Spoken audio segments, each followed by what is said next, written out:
చంద్రశేఖర్. మా అత్త పేరు సూర్యకుమారి. నాకు పెళ్ళి 2020 ఆగస్టు 7న జరిగింది. పెళ్ళి ఇష్ట ప్రకారంగానే జరిగింది. నేను ఇష్టపడి చేసుకున్నాను. మా నాన్నను ఒప్పించి చేసుకున్నాను. కానీ తర్వాత నా జీవితం వేరేలా జరిగింది. నన్ను అన్ని విధాలుగా బాధపెట్టారు. మానసికంగా, శారీరకంగా బాధపెట్టారు. మానసికంగానే ఎక్కువ బాధపెట్టారు. శారీరకంగా కూడా మా అత్త కూడా కొట్టారు. నన్ను చూలకనగా చేశారు. మా నాన్నని చూలకనగా చేశారు. ఆ విషయం నేను ఎప్పుడు బయటపెట్టకుండా నేనే మనసులో ఉంచుకున్నాను. మా మామయ్య పేరు శ్రీనివాస. మా మామయ్య ఆవిడ పేరు విజయలక్ష్మి. ఎందుకమ్మా కొద్దివారు మిమ్మల్ని ఎందుకు బాధ పెట్టారు? ఏంటి కట్నం అడిగేవారా? ఏంటి చెప్పండి. అన్ని విధాలుగా బాధ పెట్టారు. బయటికి వేరులా నిరూపించారు. లోపల వేరులా చేసేవారు. అన్నిటికీ నేను ఒప్పుకోనేటట్టు చేసేవారు. నా వల్ల మా నాన్న బాధపడతారని నేను ఎప్పుడూ నా పుట్టింట్లో విషయం చెప్పలేదు. ఎందుకంటే వాళ్ళ గురించి తప్పుగా అనుకోవడం కూడా నాకు ఇష్టం లేదు. మా ఆయన నేను చాలా బాగా చూసుకున్నాను. మా అత్త నేను చాలా బాగా చూసుకున్నాను. మా బావ కూడా బాగా ఇంట్లో ఉండేవారు. తోటకోడలు కూడా బాగుండేది. మా వదిన కూడా బాగుండేవారు. మా వదినతో నేనే బాగుండేదని అందరూ అలా ఉండలేరు. ఉంటే నా పరిస్థితి ఇలా రాదు. నా గురించి ఎవరు ఆలోచించలేదు.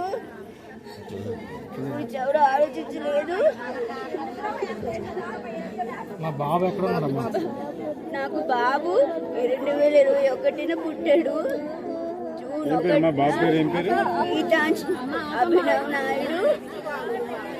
నా కొడుకుని నన్ను వేరు చేస్తారు. నా కొడుకుని నన్ను వేరు చేసే గొడవ ఆడేవారు. అది నేను భరించలేకపోయేదాన్ని. జనవరి 1, 2024న మా అత్త ఉపయోగించిన మాటలు నాకు నచ్చకుండా నన్ను మానసికంగా కుంగదీశారు. నేనేదో ఆవిడనేదో తప్పుగా మాట్లాడినట్టు మా మావయ్య దగ్గర, మా నాన్నగారి దగ్గర ముందుగా ఒక 4 రోజుల ముందు గొడవ జరిగితే అవన్నీ చెప్పారు. ఆవిడ ఏం మాట్లాడారు, ఆవిడ నన్ను ఏం కొట్టారు, విషయాలు ఏమీ చెప్పలేదు. నా కొడుకుని నవంబర్ 21, 2023న నా కొడుకుని నా దగ్గర నుంచి తీసుకొని వెళ్ళిపోయారు. అప్పటి నుంచి 15 రోజులు నా కొడుకు నా దగ్గర లేడు. అదే మొదటిసారి నా కొడుకు నా దగ్గర లేకపోవడం.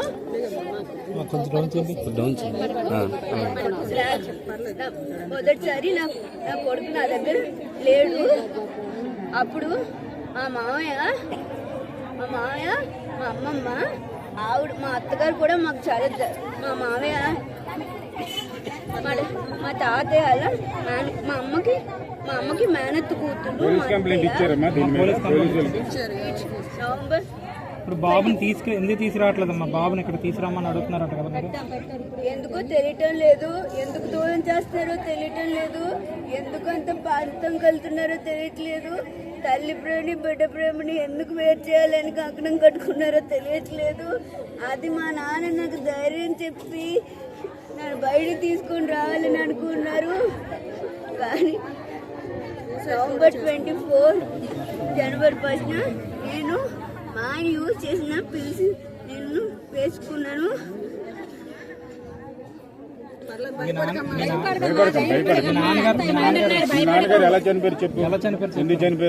సంవత్సరం నుంచి మేము వాళ్ళతో పోరాడుతున్నాం.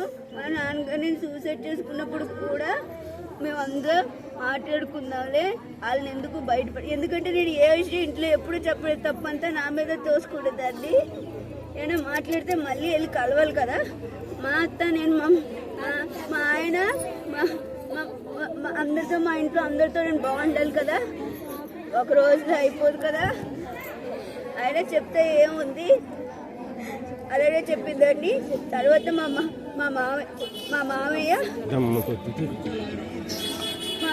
మా మామయ్య మా అమ్మమ్మ తీసుకొని వెళ్ళి ఒకరోజు మాట్లాడారు. మా పెద్దత్తయ్య మా అత్త దగ్గర నుండి మా మామయ్యతో మాట్లాడారు. అప్పుడు నన్ను తీసుకుని వెళ్ళారు మా మామయ్య. అప్పుడు నేను బాబుని మళ్ళీ చూశాను 15 రోజుల తర్వాత. అదే ఫస్ట్ టైం నా బాబుని 15 రోజులు దూరంగా ఉండడం. ఆ బాధ ఏంటో నాకు అప్పుడే తెలుస్తుంది. అందుకనే ముందు నేను ఏమైనా ఇంట్లో పని చేసుకునేటప్పుడు పైకి మాట్లాడదాం డాడీ అని అనుకున్నాం. మా మామయ్యలు మేమందరం అనుకున్నాం, మా పెద్దనాన్నోళ్ళు మేమందరం అలానే అనుకున్నాం. అందరూ అలానే మాట్లాడారు. మా డాడీ తరపున ఉన్న వాళ్ళందరూ అలా మనం ముందు వెళ్ళకూడదు, కొంచెంసేపు ఆలోచిద్దాం.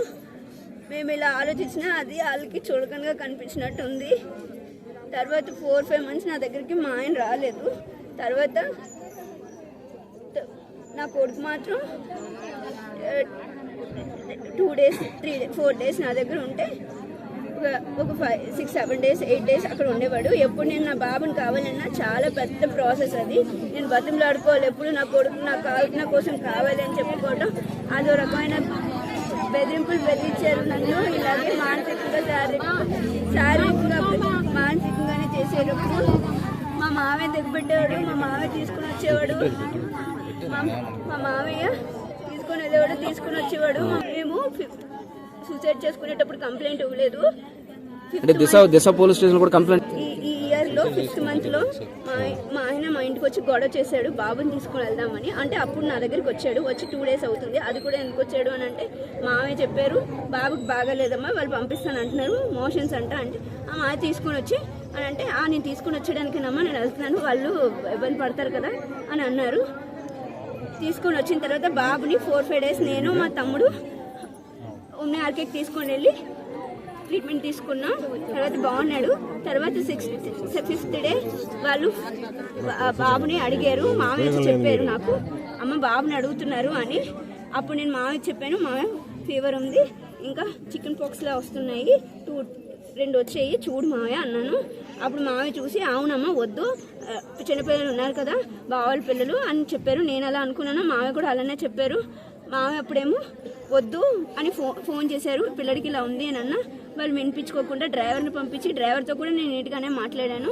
కానీ అంతా నేనేదో మాట్లాడలేనట్టు, నేనేదో బాబుని ఇవ్వలేనట్టు చెప్పి నా ఇంటికి వచ్చి నన్ను కొట్టారు. 5 months తర్వాత నేను మా ఆయన చూడటం అది మొదటిసారి. నా కొడుకుని మా చింతాతయ్య అమ్మ ఆయన అక్కడ పడిపోతున్నాడు, బాగాలేదు, బాబుని ఇవ్వు, ఏమైంది ఎప్పుడు ఇస్తావు కదా ఇప్పుడు ఎందుకు ఇవ్వట్లేదంటే మా తాతయ్య బాగాలేదని ఇవ్వట్లేదు, నేను ఎందుకు ఇవ్వను అలా నేను ప్రవర్తించిన కదా తాతయ్య అని అన్నాను. అప్పుడు తాతయ్య ఏమో ఇవ్వు నేను తీసుకొని వచ్చి ఇస్తాను అని అన్నారు.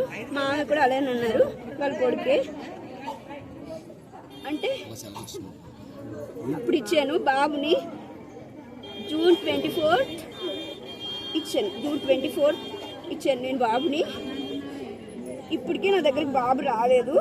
చాలాసార్లు మా మామయ్య ఉన్నారు, మా మామయ్య మా పెళ్లి పెద్ద, మా మామయ్య కూడా వెళ్ళి చాలాసార్లు అడిగారు ఆవిడ్ని. 2 times వెళ్ళారు, 2 times కూడా ఆవిడ ఇవ్వలేదు. ఇంకా అతను కూడా దూషించారు. దూషిస్తే మా మామయ్య అప్పుడు ఆవిడ ఎందుకు ఇవ్వటానికి ఒప్పుకోవట్లేదు తెలియట్లేదు, నువ్వు చెప్పిందంతా నిజమే, ఆవిడ ఎంత మా అత్తగారి ఇల్లు మా అమ్మగారి ఇల్లు డిస్టెన్స్. మా అత్తయ్య నేను నా బాబుని ఇంటికి పంపిస్తే నువ్వు పని బాగా చేసుకోగలవు అని చెప్పేవారు. మా అమ్మ కూడా మా బాబుని బాగా చూసుకోవడం వల్ల నేను ధైర్యంగా పంపించేదాన్ని నా కొడుకుని. కానీ నా కొడుకు ఎప్పుడు 2 రోజుల కన్నా ఎక్కువ దూరంగా నాతో లేడు. 2 రోజులు ఉన్నా కూడా నాతో ఫోన్ మాట్లాడేవాడు, వీడియో కాల్ మాట్లాడేవాడు, నాతో ఎప్పుడు దూరంగా లేడు. కానీ అప్పుడు 15 రోజులు ఉన్నాడు. తర్వాత January 1st రోజున నేను ఆ రోజు చేసుకోవడానికి కారణం చాలా విధాలుగా నన్ను మాట్లాడినారు.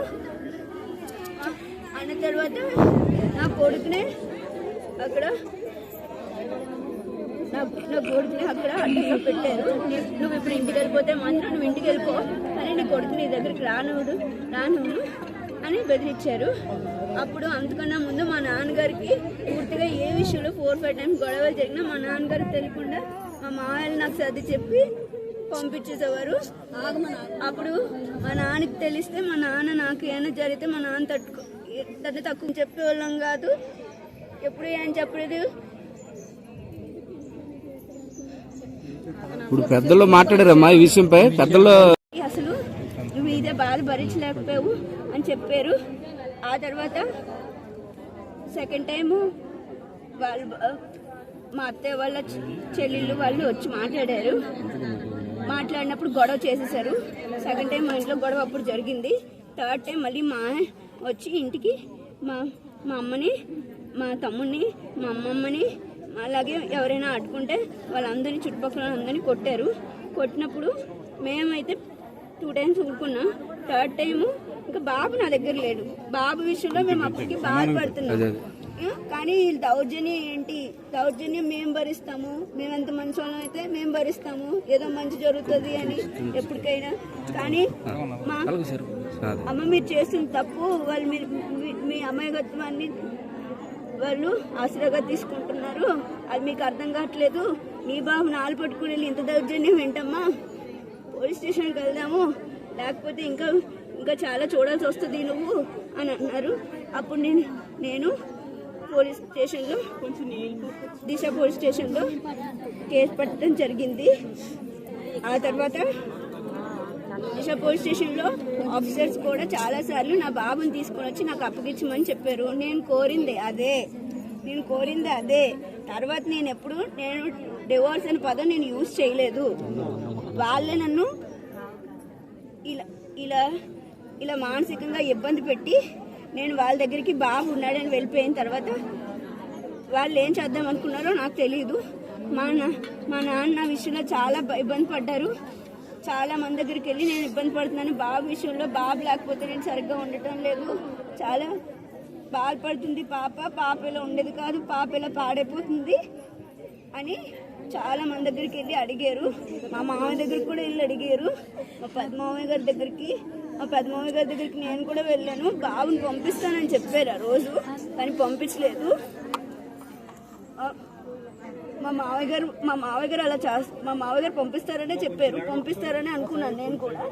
అది ఇప్పటి వరకు చాలా పోలీస్ స్టేషన్లో కేసు పెట్టడం జరిగింది. ఆ తర్వాత మా మావయ్య గారి దగ్గరికి వెళ్ళిన తర్వాత వీళ్ళు గొడవకు రావడం జరిగింది. ముందొక గొడవ జరిగింది. ఆ మధ్య మేము మా మావయ్య గారి దగ్గరికి వెళ్ళడం జరిగింది. ఆ తర్వాత మళ్ళీ గొడవ జరిగినప్పుడు మేము కేసు పెట్టాం. కేసు అనేది మేము 3-4 గొడవలు అయిన తర్వాత, ఇది నేను మా ఇంటికి పంపించిన తర్వాత గొడవలు ఆడిన తర్వాత అప్పుడు కేసుకి ఇప్పుడు మీ నుండి దూరం పెట్టారు కదా మీ అబ్బాయిని. అవుతుంది.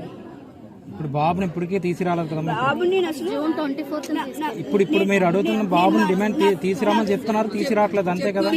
తీసుకురామని చెప్తున్నాను, తీసుకురావట్లేదు. బాబుని తీసుకొని వస్తే నేను మాట్లాడతాను. బాబు కదా నా కన్న ప్రాణం అలాంటి దూరం చేస్తారు, తప్పు కదా. నా బాధ మా నాన్న చూడలేకపోయారు. అసలు ఈ విధంగా ఎందుకు జరుగుతుందని మేము కనిపెట్టలేకపోయాము. ఎందుకు అందరూ అర్థం చేసుకోలేదు. ఎవరు ఎందుకు బెదిరించి వాళ్ళని బాబుని పంపించండి.